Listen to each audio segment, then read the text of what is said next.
Welcome back to our continued coverage of the Final Fantasy XIV storyline to prep you for the Shadowbringers expansion pack, which will be arriving very shortly.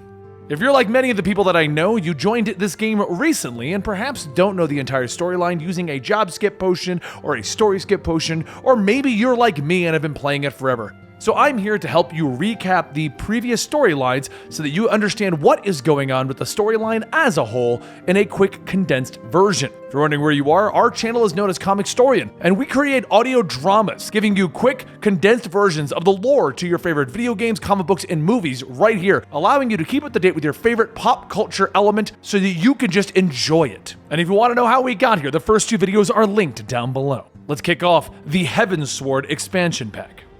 Now with the Sultana dead and the Scions all but destroyed after being accused of the crime, the Warrior of Light, Alphinaud, and Tataru have fled to Ishgard under the protection of House Fortemps.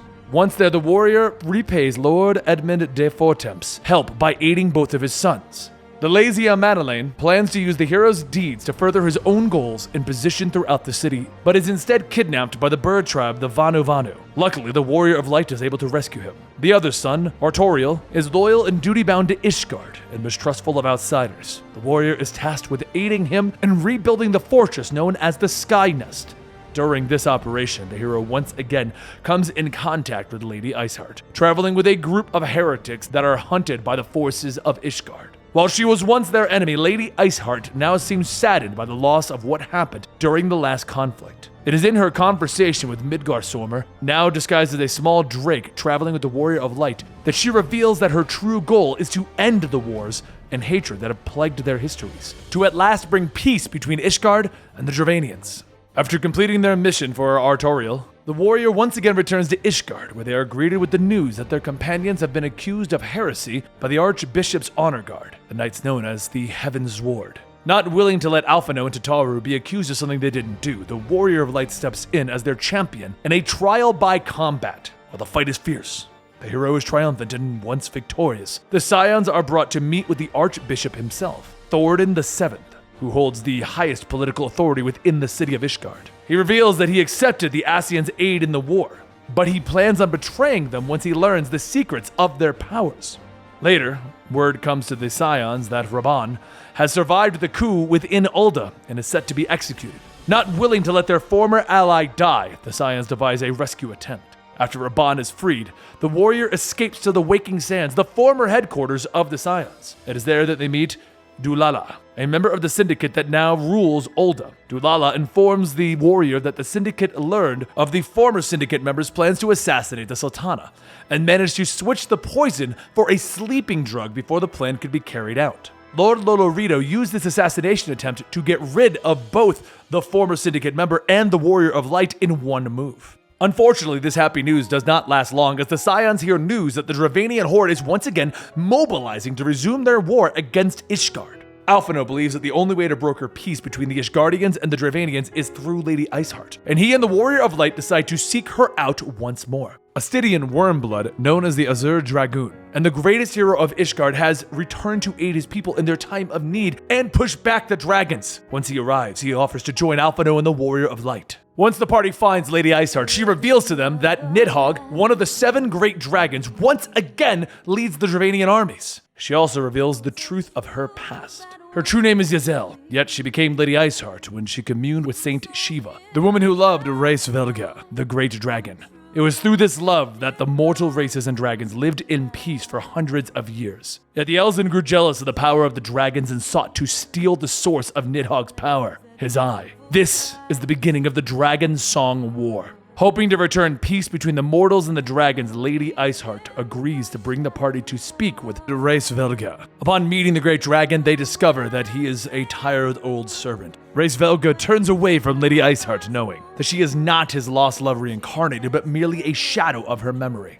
Reisvelga offers the party the true history of the start of the Dragon Song War. It was long ago that the love between Reisvelga and Shiva brought peace between the mortal races and those of the ancient dragons. Wishing to be together forever, Shiva allowed her love to devour her soul so that they would be together forever. But it was then that King Thoradin I betrayed the great dragon. The king and his knights killed another dragon, sister to Nidhogg, and ate her eyes. gaining vast power in the process. Velga reveals the true purpose of the assault on Ishgard. Revenge for the ancient murder of his sister. Because Velga believes that Nidhogg's thirst for revenge is justified, he refuses to aid the Warrior of Light in their search for peace. While he agreed to champion for peace, Estinian now sees that the only way for this war to end is to kill Nidhogg. He asks the Warrior of Light for aid in the coming battle, and the two set out to end Nidhogg. During the preparations for the coming battle, the Scions gain news from Ulda. Zlatana has finally awakened, and Lord Lolorito has pledged his loyalty to her. And reports have also begun to come in that the Garlean Empire, now led by their Emperor, has almost completed building a new massive airship, with which they plan to launch another assault on Eorzea. With news of these new threats looming, Estinian and the warrior launch their attack on Nidhogg. A fierce battle ensuing, and in the end, Estinian uses the power of Nidhogg's eye to weaken him, ripping free his remaining eye and defeating him. With Nidhogg's death, the Warrior of Light suddenly sees a vision of the past from the power of the Echo. After the death of the great dragon sister, Nidhogg killed King Thoradin I. His son Haldreth took it upon himself to get revenge for his father, slaying the dragon alongside his 4 knights. With the cycle of death continuing, Haldreth refused to take the throne of Ishgard, believing that since he too ate the dragon's eyes, the bloodline of his family was cursed. To atone for his sins, Haldreth vowed to become a dragon hunter to protect his people till their death. The 4 knights took it upon themselves to govern the city in the absence of a king, and the 4 ruling families have done so ever since. With their enemy defeated and the war ended, Estinian and the warrior returned to Ishgard to confront the Archbishop in the city with the truth of the beginning of the Dragon Song War. However, the Archbishop reveals his own knowledge of the events, and how he was aware of the church's lies against the people of Ishgard. In the end, the heroes are unable to defeat the Archbishop and his Temple of Knights, who are then revealed to be able to merge with primal forms. It is then revealed that the Archbishop plans to travel to an ancient Allegan colony where it is said that the Warring Triad are imprisoned. The Archbishop plans to absorb these 3 astral primals, gaining unlimited power in the process. And once again, the Warrior of Light works alongside Cid, using his airship, the Enterprise, to chase after Thoradin VII. Once they arrive, the party discovers that the Garleans have begun their assault again, using the conflict in Ishgard as a cover to steal ancient Allegan technology. The massive Garlean airship opens fire on the party, but Velga and Lady Iceheart arrive to give their aid. Unfortunately, Lady Iceheart uses Sheeta's mighty power to cover the heroes, and the Garlean airship's firepower proved too much for her, and she falls in battle. Moving deep within the Allegan facility, the warrior comes in contact with 2 Ascians, the ones that Thoradin was working with. However, the former Archbishop arrives, and working together, the warrior and Thoradin defeat the 2 Ascians. It is then that Thoradin reveals his true plan, to use the power of Nidhogg's eye so that he can become the true God King Primal and bring peace to the world. With that, he transformed himself into King Thoradin, attacking the Warrior of Light. But before the God King can truly absorb the power of the Warring Triad, the Warrior of Light is able to defeat him.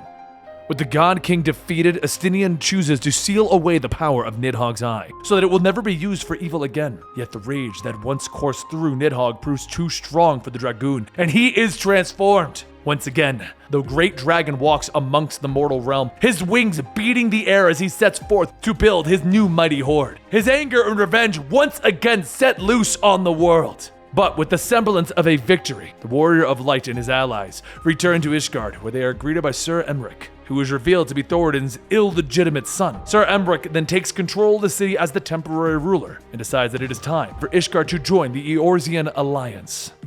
Now, for me personally, this is my favorite storyline we've had so far in Final Fantasy XIV. Just something about the Dragoons fighting against the dragons and Nidhogg and all that stuff. Loved it to death. I really did enjoy it. But I want to know, if you've been following these videos that I've been making here, what did you think of this particular portion of the storyline? Did you like it? Did you dislike it? Let me know in the comments down below. And if you're ever looking to join us, we do play on the Cactuar server. You can find us over there very easily simply by tweeting me if you want to know where we are. Thank you guys for your support in making this series. I am doing this just because I enjoy doing it. Either way, I'll see you guys next time right here at the Comicstorian channel.